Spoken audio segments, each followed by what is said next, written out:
In a more divided and uncertain world, your success will unite Canadians from coast to coast to coast and remind us that we are part of something bigger. A few moments later. Jack Hughes wins it! The golden goal for the United States!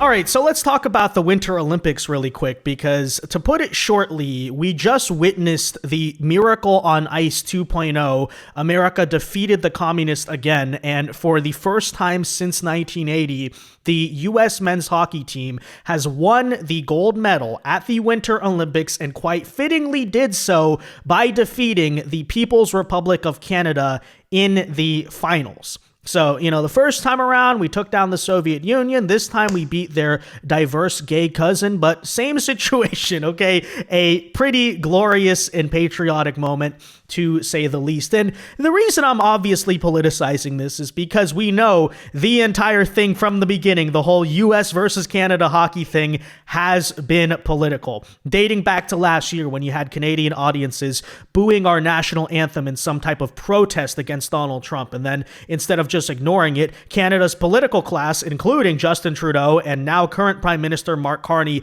heavily leaned into this. Mark Carney even put out a propaganda video against America, trying to take shots at us in the lead up to this Winter Olympics, wearing a hockey jersey, by the way, basically making the statement, hey, this is our sport. Hockey's what we're good at. Let's humiliate the United States. And of course, the opposite happened, much like it did against Russia in 1980, which is where America ends up beating the commies at their own sport and their own game. And I just want to briefly talk about this here today because, to put it shortly, Canadians and leftists are just not taking it all that well. So let's get into some of these reactions, guys. First, though, do us a favor. If you enjoy our content, make sure you hit that like button down below, subscribe to the channel if you are new. We greatly appreciate the support, but it also ensures that you can stay up to date with all of our latest news and coverage. And look, sorry to our Canadian right-wing viewers here today, but as an American, we gotta gloat, okay? We gotta have a little bit of fun with this, and that's exactly what we're going to do.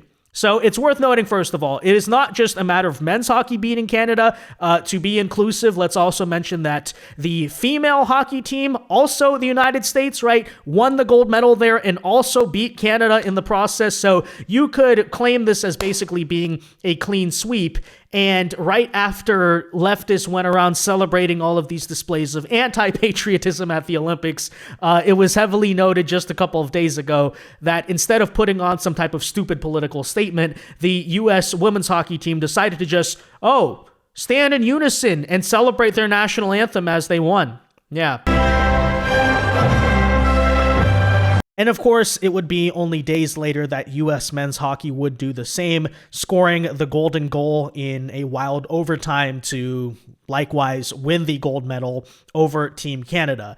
And I want to explain that the reason I'm gloating so much over this is because leftists have obviously been so obnoxious and annoying over every little thing in the Winter Olympics. It started with them saying, oh, look, the other countries are booing J.D. Vance. They're booing Team USA, and this is somehow a political win for us because, other countries don't like us, and I support the other countries over my own. It's like, okay, first and foremost, we've long tried to make the point, we don't care if other countries like us. As a matter of fact, if others don't like what our government is doing, that could very well mean we're acting in our own national interest, which is the entire point. Okay, the entire point of U.S. governance is not to appease other countries or have friendly international relations because for some reason you just like to watch Obama and Trudeau shake hands. Oh, well, what a bromance. Like, that's not how politics actually works. That's not the actual function. But okay, all of that aside, even as it pertains to sports, okay, so what? Like, let me the other teams are booing us. Okay, do you understand that when the New England Patriots come into a opposing stadium when they were on top with the whole Brady dynasty, yeah, they got booed extra bad. Same thing with Alabama when Nick Saban was on top. When they went on the road, there were extreme boos. Does that mean that they're bad or that they're good, right? Why is the crowd so vitriolic in response? Because they know that team is the best and they're trying to beat them.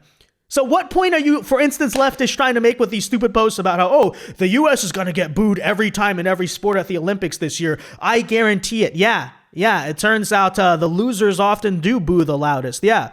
Okay, we don't care about your boos. We just won gold medals. Okay, What point are you trying to raise here? I don't understand. But, we saw a lot of this. We saw them just, pouncing on J.D. Vance and all that. And of course, you have, woke Olympians. A few U.S. Olympians decided to make some political statements against ICE, and then they're being celebrated as big, gigantic heroes. I feel heartbroken about what's happened in the United States when, I'm pretty sure you're referencing ICE and some of the protests and things like that. I think that as a country, we need to focus on respecting everybody's rights and making sure that we're treating our citizens as well as anybody with love and respect. And I hope that when people look at athletes compete in the Olympics, they realize that that's the America that we're trying to represent. It brings up mixed emotions to represent the U.S. right now, I think. It's a little hard. There's obviously a lot going on that I'm not the biggest fan of, and I think a lot of people aren't. If it aligns with my moral values, I feel like I'm representing it. Just because I'm wearing the flag doesn't mean I represent everything that's going on in the U.S. So yeah, I just kind of want to do it for my friends and my family and the people that support me getting here. Oh, I said I didn't like ICE in the press conference. That makes me so stunning and brave. Yeah, By the way, did the foreign audiences care about that? Did it stop them from allegedly, according to you guys, booing Americans at the Olympics? No, I didn't think so. But that said, here's where the winning starts. Here's where everything starts to flip. And as a result, you are currently seeing the reaction from leftist Canadians, and it is not good. That's one example. This person, in reference to losing in the women's hockey, so no idea how this person is now handling the men's hockey loss, but they said, "Our ladies gave it all, and I am so proud of them. It just goes to show how much damage Donald Trump has done to everything the U.S. is involved in." To which, that's why I'm making it political, because you could say, "Oh, Vince, why are you politicizing a hockey game?" Because apparently the Trump deranged Canadians see a hockey game between two athletes and they're like, "Oh, well, this has to do with Donald Trump, and Canada lost in hockey because of Donald Trump. What are you even talking about?" But this is a very common pattern you'll see, actually, which is that liberal Canadians are somehow even more Trump deranged than liberal Americans are. You really have to wonder, it's not even their country. Why do they care so much? Why do they constantly like to moralize and just get so involved in other people's businesses? But, there is sort of this obnoxious narcissism behind them, I guess. But there you go. So Donald Trump has damaged the Olympics, according to this Canadian. When the crowd started chanting USA during the medal presentation ceremony, I had to turn off the volume. In other words, you got irritated at hearing the words USA. And basically because you got triggered by seeing the Americans win, that you had to turn off the volume. The argument here is that's all having to do with Donald Trump, right? Donald Trump made you not like the TV broadcast. It's like, what are you even talking about? But again, I'll say, right, obviously there's definitely the political undertone of this whole rivalry between America and the United States, going on here, because let us remind everyone, I should say, that this all started just a year ago when, of course, they were doing what? Celebrating the fact that they were booing our national anthem, and even Justin Trudeau, then Prime Minister, was vowing, we're going to keep on doing that. But Canadians are hurt. Canadians are angry. We're going to choose to not go on vacation in Florida or Old Orchard Beach or wherever. We're going to choose to try to buy Canadian products and forego bourbon and other classic American products. And yeah, we're probably going to keep booing the American anthem. But let me tell Americans, we're not booing you. We're not booing your teams. We're not booing your players. We're booing a policy that is designed to hurt us. And we're insulted, and we're angry, but we're Canadian, which means we're going to stand up for each other, we're going to fight, and we're going to win. Now, I do have to say in retrospect that it's a little bit baffling how much Canadians decided to take offense to the whole Trump trade negotiation thing. Because don't get me wrong, I guess I get it on some level. Oh, Trump was calling it the 51st state. He's putting tariffs on Canada. Okay, I understand all that. But at the same time, it's worth noting that Trump did this with basically every other major trading partner of the United States, right? It's not just Canada he was trying to tariff or redo trade with. Same thing with China, same thing with the UK, with the European Union countries, with the Latin American countries. I mean, this was just a pretty common tactic. He's doing the tariffs, he wants reciprocity, he's trying to renegotiate trade, and yet you basically have not seen any other major trading partner respond and try to retaliate against the US the way Canadians did, right? Canadians apparently seem to think they're like the center of the universe and Trump is uniquely targeting them. He only wants to hurt them. He's not just trying to redo trade policy. Worth noting too, by the way, even the woke liberal European Union didn't respond on Liberation Day. The only country that did try to do reciprocal retaliatory tariffs against the US was China and Canada, right? So China, I get that. They're China, major global power. But Canada, for whatever reason, just constantly wants to fight, right? They're constantly trying to cause problems and all this. And then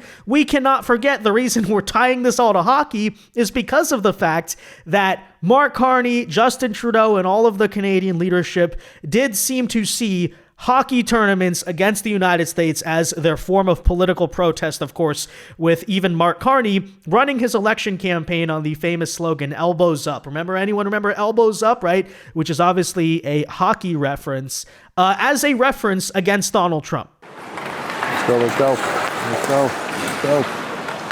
Mr. Prime Minister, Mike Myers, what are you doing here? I just thought I'd come up and check on things. You live in the States. Yeah, but I'll always be Canadian. But you live in the States. Yeah, so? Do you remember Mr. Dressup? The children's show on CBC? What were the names of Mr. Dressup's two puppet friends? Casey and Finnegan? Bud the Spud? Howie? Meeker? Capital Saskatchewan? Regina? Tragically? Hip? You're a defenseman defending a 2-on-1. What do you do? Take away the pass, obviously. What are the two seasons in Toronto? Winter and construction. Wow. You really are Canadian. Yeah, but let me ask you, Mr. Prime Minister, will there always be a Canada? There will always be a Canada. All right, elbows up. Elbows up. By the way, liberals, whatever happens to elbows up, huh? How come he doesn't say that anymore? Is it because he immediately got into office and started surrendering? I don't exactly know. But you could see this is the national identity that Carney has tried to set for Canada. We're the country of hockey and hating Americans and Donald Trump. Even as a matter of fact, take a listen. This is the part where we're really going to gloat, right? To the whole pre-Olympics message that Mark Carney, while wearing a hockey jersey, sent just a couple of weeks ago to Team Canada, where he's basically trying to, quietly but not so quietly bash Donald Trump and bash the United States and call them out. And he basically sends the message here, right? Make sure you go beat Team USA. And then, as you can see, that's not what happened. But take a listen. In a more divided and uncertain world, your success will unite Canadians from coast to coast to coast and remind us that we are part of something bigger. Yeah, how'd that work out for you, Mark Carney, right? In a divided world, aka Donald Trump, we hope Canada will succeed and therefore unite our country together. And then in reality, what happens? Donald Trump's country just beats yours at your own sport, right? America's not supposed to be good at hockey. We're not historically good at hockey. You guys have way more snow and ice than we do. And it just didn't work out so well, huh? Then to add insult to injury, if you were hoping that maybe the Team USA hockey players would at least rescue the left in some level by making these stupid political statements about ICE or, I'm competing for my country, but I don't really support my country whole thing. No, instead, all we got in the post-game press conference was sheer patriotism. Take a listen. Can you just describe the emotions of this moment right now? This is all about our country right now. I love the USA. I love my teammates. It's unbelievable. I'm so proud to be American today. So proud. And yeah, I mean, it really is that important that we beat the communist world at their own game. It's just as important as it was back in 1980, and certainly a very proud moment for our country, a huge morale boost. You can see here the White House responded to this old tweet from February when Canada beat us in the initial hockey tournament thing, that cup or whatever, saying, "You can't take our country and you can't take our game. And then the official Trump White House responds with this picture of a bald eagle taking down a Canadian goose. So very fitting. But there you have it, guys. That said, let me know your thoughts on this whole thing in the comment section down below. Are you enjoying the seethe? Are you enjoying the meltdown? Let me know. Be sure to leave a like on this video. Subscribe to the channel if you are new. And until next time, God bless and peace.